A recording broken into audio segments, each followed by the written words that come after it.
How to download and install Shein app on Android. Hi guys, welcome to our channel. Let's begin. In this video, I will guide you on how you can download and install Shein app on Android. For this, you want to open the Play Store app on your device. Once you open this, make sure to sign into your Google account.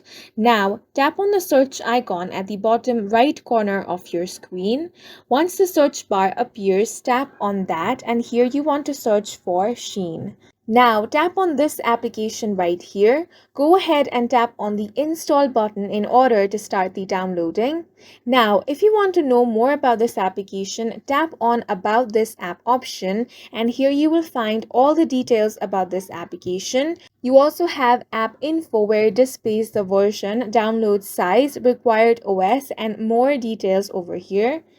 Now, once the downloading has been completed, it will be automatically installed on your device. After the installation has been completed, tap on the open option, simply sign into your account or create a new one and start using the Shein application.